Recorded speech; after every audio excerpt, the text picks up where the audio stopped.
Aujourd'hui, on vous emmène à Saint-Martin-l'Art, une commune de la Vienne qui compte 400 habitants. Ici, on trouve un plan d'eau, un château et une photographe.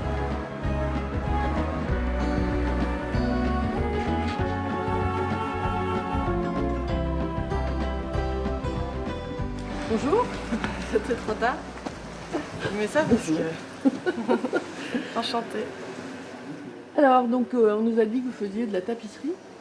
Oui, c'est mon métier depuis 10 ans. J'ai commencé par l'ébénisterie. Et puis de fil en aiguille, la tapisserie est venue parce que je voulais aussi travailler pas que le bois, mais le textile, le cuir en l'occurrence.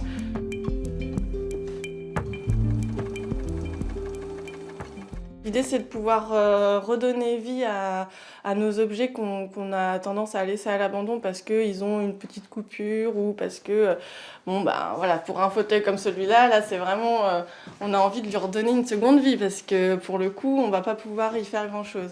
Après, pour une méridienne comme celle-ci, qui a de l'âge, pour elle, on va pouvoir lui redonner une seconde vie. Et comment la rencontre s'est faite avec les propriétaires de l'abbaye ? Je cherchais des informations pour pouvoir créer mon entreprise. Revaloriser le patrimoine était quelque chose qui était dans mon discours et du coup ça fait écho avec le discours des propriétaires actuels. C'est comme ça que j'en suis arrivée ici.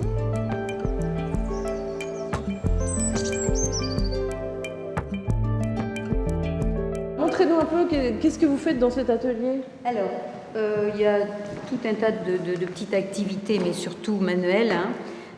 Donc, il y a une spécialiste du patchwork. Tout ça, c'est patchwork. Ah oui, c'est joli. Ça, c'est patchwork. Comment on arrive à Saint-Martin-l'Art alors ? Alors, moi, c'est parce que je me suis mise avec quelqu'un de Saint-Martin-l'Art. Sortant de Poitiers, imaginez-vous que ça a été dur. Mais je me suis dit, oui, c'est très bien d'habiter Saint-Martin-l'Art. Cependant, il me faut une activité, quoi. Il me faut quelque chose. Expliquez-nous un peu ce château, il date de quand ? En fait, c'est un château qui est mentionné depuis le XIVe siècle, donc à une époque où on construit des châteaux plutôt défensifs. Et le château que l'on voit aujourd'hui, en fait, il est le fruit de deux grandes périodes de construction. Le Moyen-Âge, avec un site défensif, des douves et les tourelles que l'on voit aux angles, les 4 tourelles. Et puis plus tard, à l'époque classique, 17e, 18e siècle, la famille qui reprend le fief et le château va en faire une demeure de plaisance, un endroit où il fait bon vivre. Donc c'est ici ? C'est ici.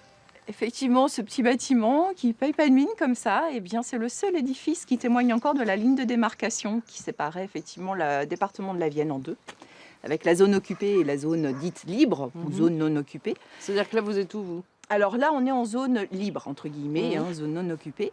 Et ici, on a le poste français, pas le poste allemand. Donc on est du côté, effectivement, zone libre. Et ici, on a une particularité, c'est qu'on a une construction en dur et non pas une construction en bois, ce qui a permis aussi de conserver l'édifice. Il a toujours été préservé. Et du coup, il n'y a rien d'écrit dessus. Non, mais justement, on est en train de travailler là-dessus, puisqu'on prépare un petit pupitre, justement, pour expliquer ce que c'est. Ça fait longtemps que vous êtes installé ici, vous ? Je suis installée depuis le 2 janvier l'année dernière.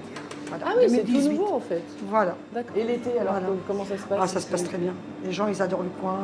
Il y a le plan d'eau, les gens mangent dehors sur la terrasse. Les gens vont se baigner, ils viennent chercher des glaces. Voilà.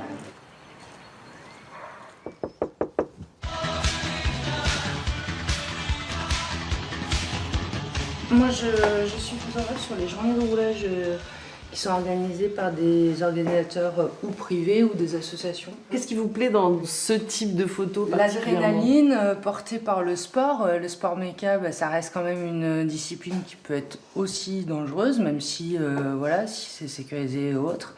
Et c'est justement porter dans le sport, les accompagner, les voir évoluer, parce que aussi moi, d'une année à une autre, je vois les motards, il y a des journées avec, il y a des journées sans, comme nous tous.